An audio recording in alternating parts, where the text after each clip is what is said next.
What's going on, everyone? So the Los Angeles Lakers have made it official, and made the announcement that they have signed Spencer Dinwiddie. So Spencer Dinwiddie is officially a Los Angeles Laker.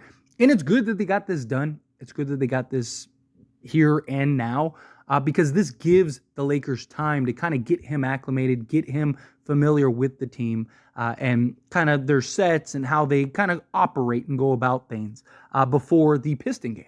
It also means that he should be playing in the Piston game because now they have 3 days. And look, he's already in LA. He was there the last night for the New Orleans Pelicans game. So my guess is, he's not leaving. He's not going anywhere. He's probably already ready, packed up, and hey, let's make this happen. So my guess is that the Lakers are just going to get right into the swing of things and start this process of getting him familiar, right? Because you want him settled in. You don't want him completely lost. And because of the Lakers' sort of gap between the Pelicans and the Pistons game, which don't get me wrong, the Lakers have an incredibly insane schedule the rest of the way. I mean, they have pretty much nothing but back-to-backs the rest of the month of February. The only non-back-to-back game is against the Phoenix Suns on the 25th. Outside of that, they're all back-to-backs. But this is a great pickup for the Lakers, which we'll dive into here in a moment. And then also the fact that most players, right? Like look at Philly with a Buddy Hield, right? They trade for him and literally the next day he had to play. And that usually is the case. And there's this kind of feeling out process, and there's like this familiarity period. And then there's like this okay, well, I don't want to step on anyone's toes, right? Like I don't really know yet what they need from me, what they want from me. And it's kind of like, you'll see a lot of times, like, you get a new player or two, it's kind of a little awkward, right? It takes a couple games to kind of get things figured out, get things worked out during practices and scrimmages and various things like that. Well, luckily for the Lakers, they get that immediately. And not only that, but they have the Pistons game and the Jazz game, and then they don't play again for 8 days because of the All-Star break. So that is a lot of time for Spencer Dinwiddie and the Lakers to get familiar, to get caught up, to get that understanding and that feeling out process, which is good for building chemistry, building identity, finding his proper role, finding where you really want to suit and sit him in whatever role, whether it's a backup role, whether it's starting, whatever. It's just good to kind of have that just capability, right? And look, Spencer Dinwiddie, I don't think it's going to be a tough fit. He's a guy that should be a seamless, easy fit because we need him to just be Spencer Dinwiddie, right?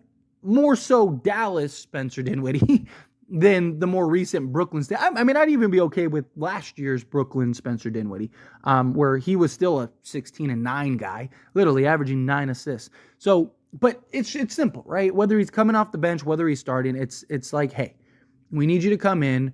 We need you to play a key role. We need you to buy in on the defensive side of things, which is the big key.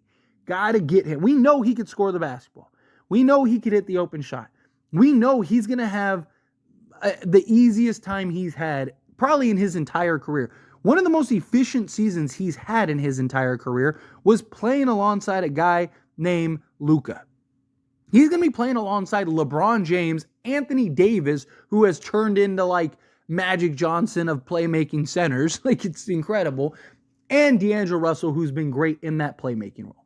Spencer Dinwiddie, he's going to have opportunities where he is going to get to be in that playmaking role where, hey, D'Lo, he's on the bench, LeBron's on the bench, Dinwiddie, your time to shine, your time to take over, go make plays for others, run the offense, hit some shots, right? So I'm confident that he'll kind of get a nice little balance, but that's what's great about Spencer Dinwiddie is his versatility. Don't underestimate the impact that Spencer Dinwiddie can have. Again, we don't know, we will see, and I'm not saying it's an absolute lock, and I'm not saying that Spencer Dinwiddie was the missing piece that all of a sudden the Lakers are the best team in the league. Not saying those things. I do believe that the Lakers can beat anybody. I think that they have shown it. The problem is consistency, right? Spencer Dinwiddie, though, what he can do is if he can get to be some version of Dallas Spencer Dinwiddie, which wasn't that long ago. I mean, this time last year, he was Dallas's Spencer Dinwiddie. Or I guess like a year to a week ago, he was Dallas's Spencer Dinwiddie. But you get my point. Point is that we know what he's capable of. We know what he can bring to the basketball court. We know that he can play and be a good defensive guy. He hasn't been this year, right? But he's also been basically checked out with the Brooklyn Nets. I mean, there were literal reports like weeks ago that the only reason Spencer Dinwiddie isn't just like at home chilling is because he wants to get his paycheck and he wants out as soon as possible from Brooklyn. I mean, there were even talks that that the relationship got so bad that Brooklyn was just going to buy him out if they weren't able to trade him.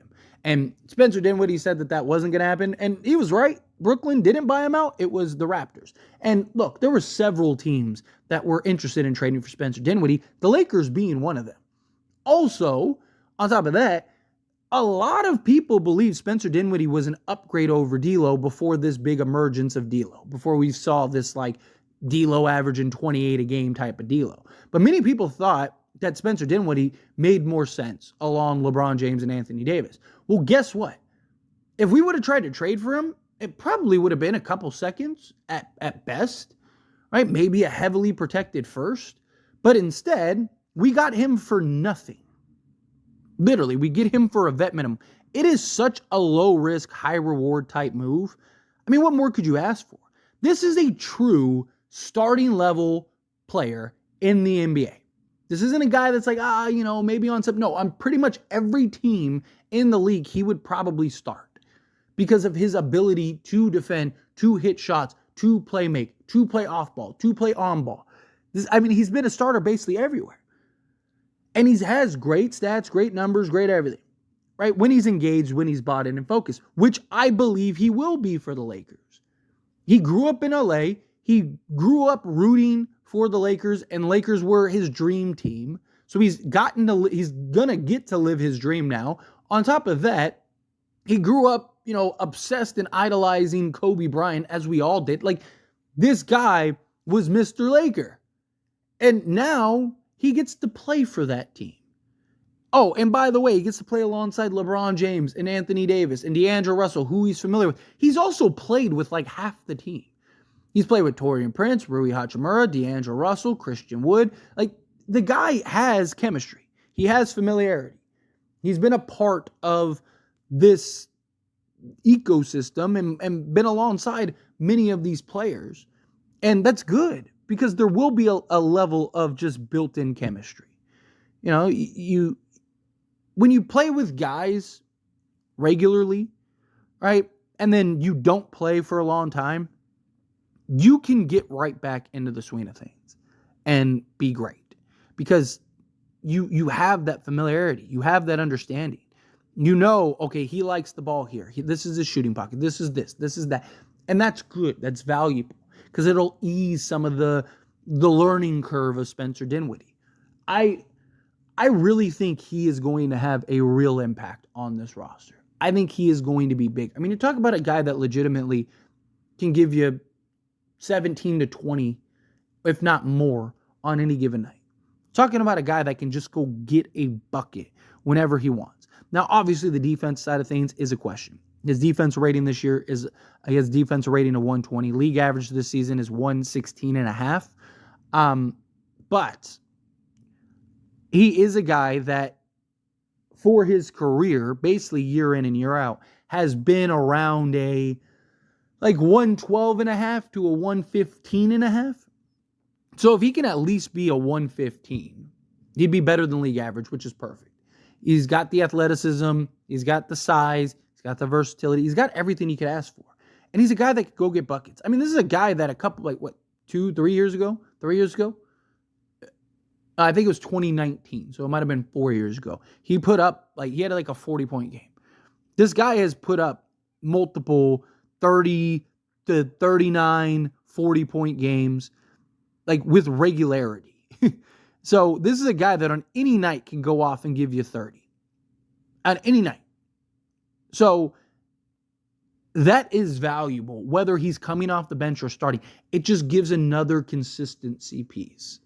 right? Because there's time, like that's the biggest problem with this Lakers team is the lack of consistency, right? Well, you have now a Spencer Dinwiddie who, when Reeves has an off night, you can lean into Dinwiddie. If D'Lo has an off night, you can lean into Dinwiddie. If Dinwiddie has an off night, you have Reeves and D'Lo, right? Like that's valuable. That's good. But I'm pumped. I'm excited for this acquisition. I think he is going to be huge for the Lakers, genuinely.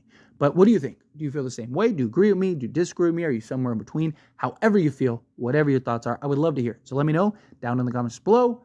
That being said, if you haven't liked this video, hit that like button. Helps me out a lot. Lets me enjoy these types of videos, and I truly appreciate it. If you're not subscribed to the channel, hit that subscribe button. Turn on the bell notifications. Appreciate y'all. See you in the next one. Thank you.